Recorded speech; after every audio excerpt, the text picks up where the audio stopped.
All right. So the next session is going to be a panel discussion. We've started having the panel as part of the conference a few years ago, and it has always been a very lively discussion session. As you know, we value discussions throughout all of the presentations, but having the more dedicated time for a panel discussion has worked wonderfully in the past. So that's why we've made it a permanent part of our meeting. And we are very, very fortunate today to have Galit Lahav joining us, who can provide a lot of perspective on biomedical applications, protein dynamics, imaging, and all of the other things related to her presentation yesterday. And of course, we have Jonathan Sweedler, who has long been a leader in analytical chemistry and the master of many different measurement modalities. And myself joining to represent different areas of technologies and biologies to enjoy and conversation with all of you. So the goal is to enjoy the next half an hour or so as part of this discussion with questions coming from the audience and from moderators here. It is Sarah, but you're going to fulfill her role. Okay. So Sad is going to serve as our moderator to begin with. Mic jockey. There you go.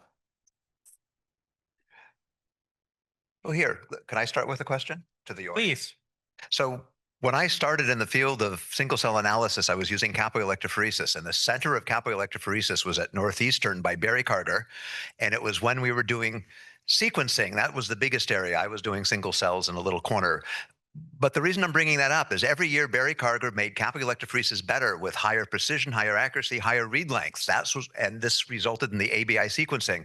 And even though their figures of merit were great, they got completely supplanted by other technologies developed not too far from here that were poorer, lousy accuracy, lousy precision, lousy read lengths, but they were fast, and cheap.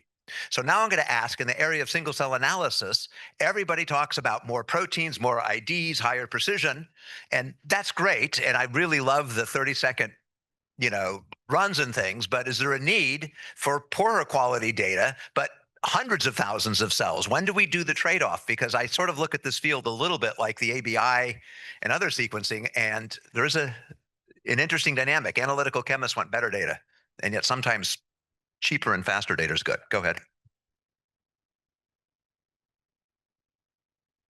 Generate bad data. I want terabytes of bad data. So not to tout my field as opposed to the chemists, but that problem was solved by the bioinformatics people. That problem was only realized when the bioinformatics algorithms came through and said, this will work.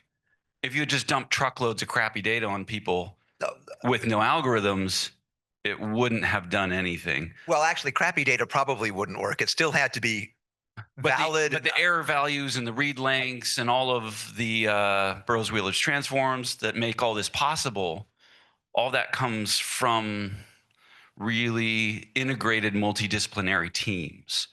And so please, as you develop new technologies, reach out to your local nerds and fold us in, because we would love to be part of new technologies that have caveats. Yep. And we can profile whether that'll work or not work. So go ahead. I wanted to make two very quick remarks regarding this very astute observation from Jonathan. I agree with it. One is that in the field of mass spec proteomics, the rise of very fast detectors such as Astro and TOF detectors that have outperformed Orbitraps is another example of fast data that are noisier, outperforming in many applications the high quality Orbitrap spectrum. So I think that's another example of the same trend that you're observing. And the other aspect to chime in is that when we speak of noise, there are very different kinds of noise. There's the random noise that we can deal with and algorithms can largely overcome. And there are systematic biases and artifacts that we don't know about and are hard to characterize. And this is a very different kind of noise. It is much less tractable and potentially much more dangerous.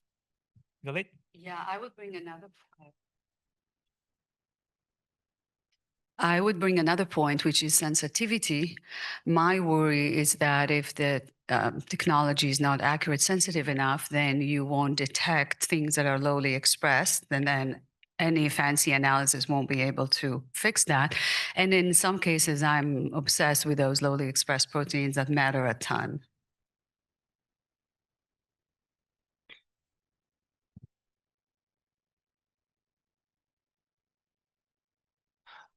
This is just related to the statement that you said. Do you think that at the moment we're improving technologies in mass spec, but something like nanopore sequencing of proteins could really take over, or like start doing things that are not currently feasible by mass spec? I mean, I know the technology is not there yet, but over time, what do you think is the promise of that? I mean, so a nanopore sequencing would be a good example where you could imagine it doing sequencing, but not doing, even though there's a few, it won't do most of the post-translational modifications. And so if you actually were able to sequence proteins without PTM, sort of the way transcriptomics started, and even today, transcriptomics can do a few of the 200 modifications of RNA, but we think it's fairly complete. So then there would be a space for that. Will that answer all your questions? No. Sometimes you'll need to know the phosphoproteome or maybe glycosylation. And so I could imagine both. I will say, as an editor of analytical chemistry, one of the hard parts is people say, why don't you have generic standards for every type of data like you do for X-ray crystallography?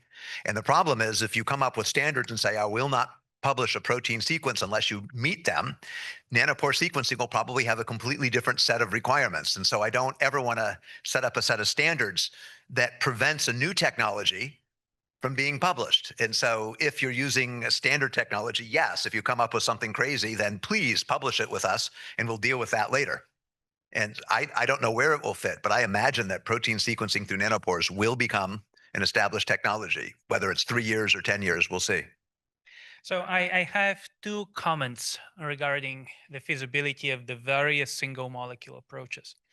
The first one is that biology is incredibly complex and difficult to study at any layer. The genome is large and complex. The transcriptome is large and complex. The proteome is many orders of magnitude larger and has far more interactions and complexity than the genome or the transcriptome. And this has real implications about the feasibility of single molecule analysis. So, and we feel so strongly about it that a couple of years ago, Mike McCoss and I and colleagues got together with some single molecule experts, single molecule proteomics experts, and wrote a perspective on that topic in Nature Methods. And we essentially think that the single molecule approaches are much more suitable for transcriptomes with their limited dynamic range, where they're order 10 to the 5 RNA molecules in a typical human cell. They're order 10 to the 9, 10 to the 10 protein molecules. And if you want to count them one by one, those 10,000-fold of difference really matter. If we can make Illumina 10,000-fold more scalable and cheaper, and then make it also work with proteins, that can work well. And I don't think it's likely prospect, to be fair. I think that we would still need to invent additional capabilities, take advantage of separations and other approaches. But can nanopores and other single molecule approaches contribute to proteomics? Absolutely. I personally collaborate with colleagues to make that happen. And so I'll give you one example of an area where I think there is great potential, and this is for analyzing intact proteins. I deeply admire my colleagues in top-down mass spectrometry for doing the amazing things that they're doing, and it's incredibly hard. Mass spectrometry at this point is very powerful method for analyzing peptides. Analyzing intact proteins, as much as we've made progress, remains far harder problem. And this is much more natural to solve by having a technology that is actually reading long molecules. So are nanopores going to sequence proteins anytime soon? I think it's highly unlikely. Can they provide useful constraints in combination with other technologies to provide some information for intact proteins? I think that's an exciting prospect. And going back to my very first point about the challenge of the proteome, I think that's a really, really exciting big frontier in science that has not been illuminated by technologies because it's been too hard. So any technology that can help us is my friend. I want to support it. We need them all. And with all of their capabilities, there will be a lot to study for the proteome for a long time to come. It's just immensely large and complex, much more so than what we normally appreciate when we think of this duality, the transcriptome, proteome, number of genes quantified at the protein and RNA level. We're not quantifying genes, they're gene products, and they're really very different in terms of complexity and scale. I agree. So following up on that thread, what needs to happen to make single cell proteomics faster and cheaper, as Professor Sweedler mentioned?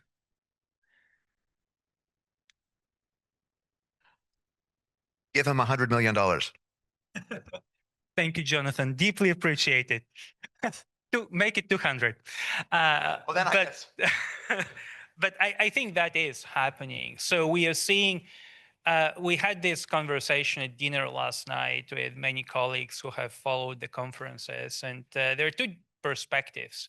On a day-to-day basis, it seems that things are not moving fast enough. We wanted to acquire this data set today, and the instrument's not performing well, and it's somewhat frustrating. But if I look at a different time scale of where we were 5 years ago, where we are now, it's remarkable progress that is accelerating. And even today, after this session, we are going to hear about approaches that increase throughput by a factor of 10 relative to what we could do last year. And that's substantial. And what is important in this particular case is that there are opportunities to have those gains in scalability and throughput without sacrificing the depth of coverage and the quantitative accuracy. And what we are pursuing at the moment seems to be far from hitting an asymptote. Those methods are promising to continue scaling for a while. And I'll give you more of an insider perspective from our team at PTI that has been developing those multiplexing technologies. As excited as we are for the new barcoding reagents that we just released on bioRxiv, we are even more excited about what's coming in the pipeline. This is a rich space of possibilities of inventing chemistry, inventing small molecules that can improve peptide fragmentation, that can support higher levels of multiplexing. So proteomics is the field to be right now. I think it's a wonderful area with lots of big, tough questions. It's an area for people who like difficulties. I'm not saying it's easy. I'm saying there is a lot of space to grow.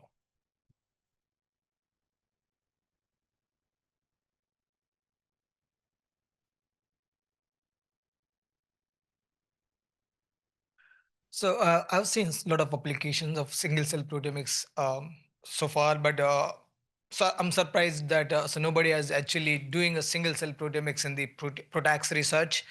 So my question is that because though we are getting a good coverage at the proteome level, but the sequence coverage for individual proteins is still lacking. The reason is that, so I mean, in terms of PROTACs, so a lot of people are working on the kinases and ligases. Those express very less in the cell.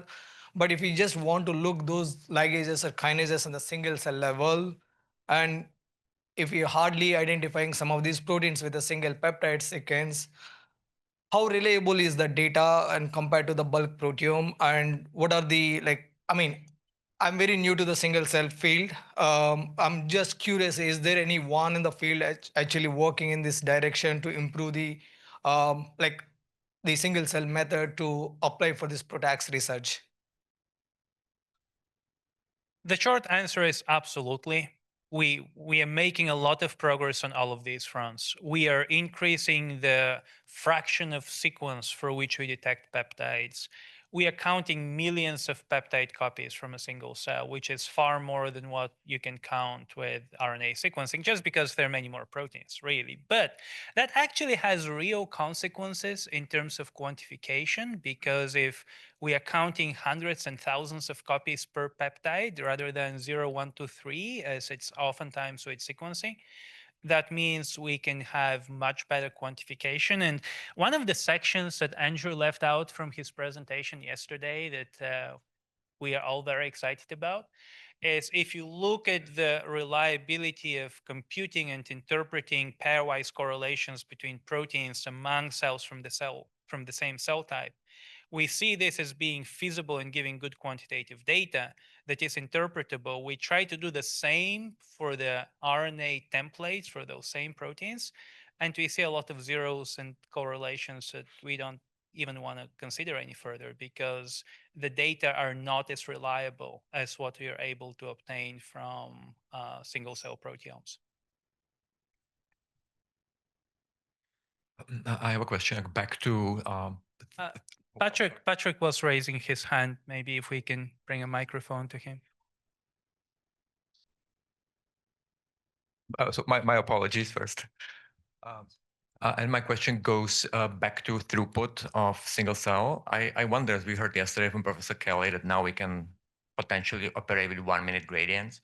Is there a scenario where we could completely remove the LC and then with improvement in computational methods that we could basically just run every cell within, I don't want to say seconds, but pretty fast, and thus increasing throughput, may not be as deep coverage, but still providing useful information. I wonder what you think about that. Thank you.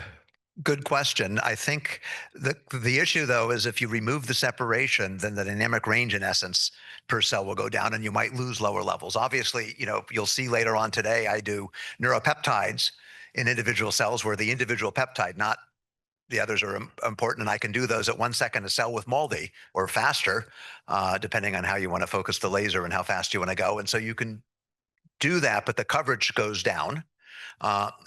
That is a good example, just like a few other peptides. There are high concentration in individual cells, and so you don't need to do a separation to get pretty much a complete neuropeptidome of individual cells.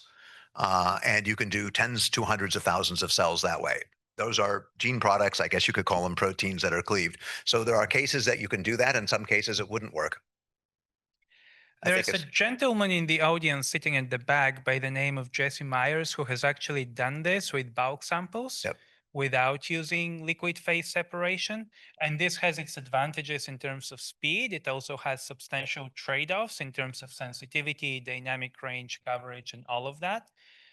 And there is another approach that one might consider to increasing throughput in addition to decreasing separation time, which is what if you separate multiple samples in the same time with overlapping active gradients? You're going to hear about this today.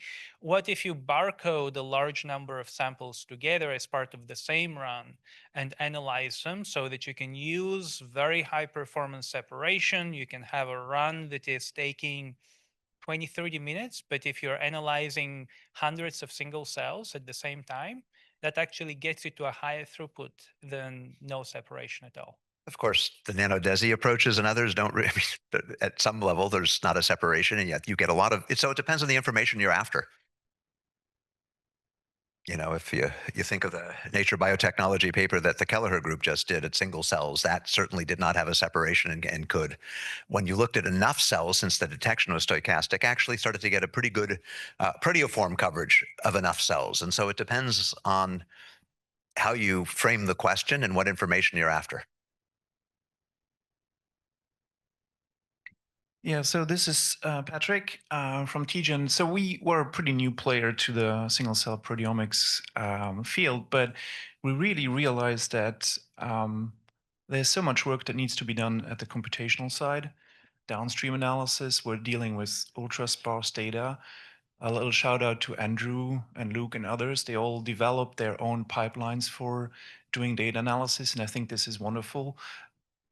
Seurat doesn't really work too well, right? So we're trying to do Liger, we're trying to do a number of different techniques, and every group is trying to build or rebuild or reinvent the wheel to a certain degree. Single cell sequencing has already built excellent tools. But again, I feel like as a field, we should try to come up with better methods to do everything from imputation to normalization.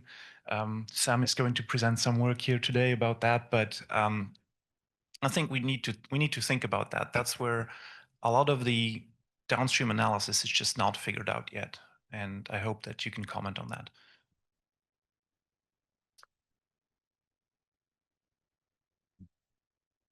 I can comment on that, and I agree that we can benefit from having more robust workflows. Part of what prevents this from happening is the organization of funding and incentives for doing it. I'm not saying anything new in some ways that applies to other fields, except that in the case of single cell proteomics, resources have been more limited as compared to, let's say, single cell RNA sequencing. We certainly would like to see more standardization and improvement, and there are some initiatives within PTI that are aiming to contribute to that.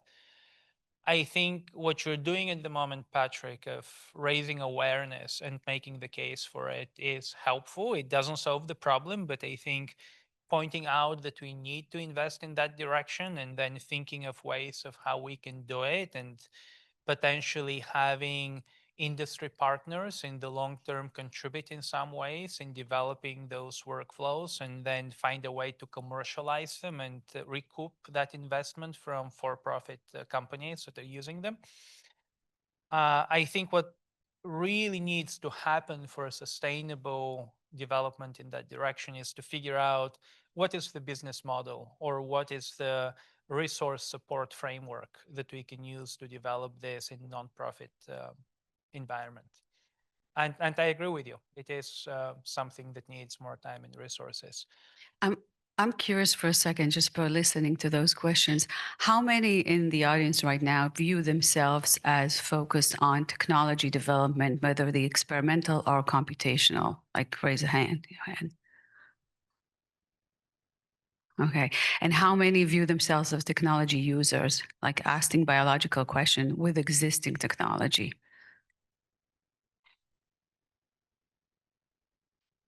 Okay. Interesting. And some people didn't raise their hand at all. So who are you? Like, what do you do? Those are the ones that need coffee. The reason I'm asking that is because I think those conversations are really critical. I view myself more on the other side.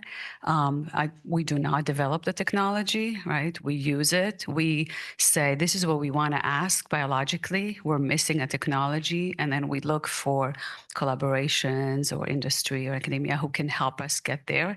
And I feel like there's not enough these kind of conversations. Often I see technology being developed and then that company come and say, what can you use it for? What is it good for? Or we are saying, yeah, but we actually, in order to use it, we need other things. So how do we get to talk more? I think this conference is obviously one of the solutions, but I'm just wondering, because even just listening to this discussion here, I learned a ton. You've identified a very big bottleneck in, I think, the community of not having very efficient interface between technology developers and people who would love to use the technology for biological questions. And a lot of it is really intellectual barrier. It's not necessarily resources, it is know-how. What are the capabilities? What are the limitations of existing technology? What is really needed to be developed rather than the thing that a technologist would find themselves most exciting to develop next? And I certainly don't mean to say that this is not an appreciated bottleneck, but I think it remains a bottleneck. And the more we can overcome it, the better off we all are. So we're having great discussions. I wanted to check in. It is 11:15. Should we continue for maybe 5 more minutes and just delay by 5 and move on, or should we? I would like to turn just for a couple of minutes at the end to talk more about really promising biological applications. We talked quite a lot about technology, not as much about the biology. Having Exactly. And in fact, I would first like to ask Galit this question. Given the technologies that you have been hearing about yesterday and today, what do you think are some particularly important, promising, low-hanging fruit that are approachable with this technology? If you had the resources to implement them at any scale you want, what would you do with those technologies? I don't know if they're hanged low because nothing feels like it's low, right? And everything is somewhat challenging. But the opportunity that I see that we have at this point in time is merging two worlds. I feel like there is the world of dynamical systems, which looking at protein dynamics at very high resolution in live cells, high temporal resolution, single, like the talk we heard also this morning. And then there is the omics, right? Transcriptomics, proteomics, high throughput, a lot. Bridging these two together in the same experiment is where I would love to see the field going. And I think we have the ability to do that. It's just these two worlds don't talk much. The challenge right now is the connecting these two platforms, following a single cell, and then at an endpoint, taking and doing the sequencing or the mass spec or at the single cell level. To me, like in our system and also in many other systems, I think it will open tons of possibilities. Now, let's connect it to biomedical. So I'm thinking about diagnostic. And I'll give you the most simple example. Senescence, there is currently no good marker for senescence. There probably you read papers that they are, but I'm telling you, there's none. Senescence is not a binary state, so you really cannot measure something fixed and say 100% is a senescent cells. You can do it if you look at markers dynamically. If you see, there are different dynamical behaviors of target genes like P21, P53 that looks different in senescent cells and in non-senescent cells. But when you do diagnostic, you're not going to put reporters in every patient cells or tissue, right? You need to connect the two and say, this dynamical regime behavior translates into this snapshot of fluorescence through proteins, and this we can do in the patient, right? So that's why, again, I think connecting the two is a huge need, and I think we're very close to getting there. I love that example, and I can attest, having been part of the senescence consortium at NIH, that it's very difficult to define senescence in vivo, and the standards that people use are oftentimes inadequate. So if live cell imaging and dynamics can help with that, that's tremendous.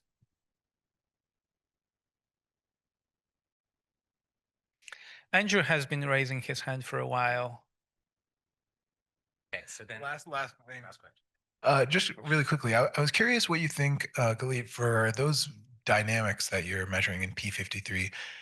Do you think that these kind of temporal dynamics are, if we could measure these like proteome-wide in a number of different situations, do you think it's kind of a narrow subset of transcription factors and signaling molecules that these kind of oscillatory behaviors are important for the signaling state? Or do you think there might be thousands of proteins doing these kind of things that are playing into cellular biology? Because these oscillations are so robust and so conserved, it's hard for me to imagine that they don't have any purpose, right? If we look downstream at the pathways responding, most of them do not oscillate, right? They more integrate the oscillation. So that might be something that is better than just a sustained response. If we do phosphoproteomics on the DNA damage and repair proteins, tons of oscillations. Okay. And there are some studies suggesting that they are actually important to physically bind to double-strand breaks in order to prevent the Oswald effect that droplets around the breaks actually grow and grow and grow. And so when you remove them, you get an opportunity for the repair protein to distribute evenly again with breaks that were not being repaired. I love that hypothesis. The theory is beautiful. We still need to prove it experimentally.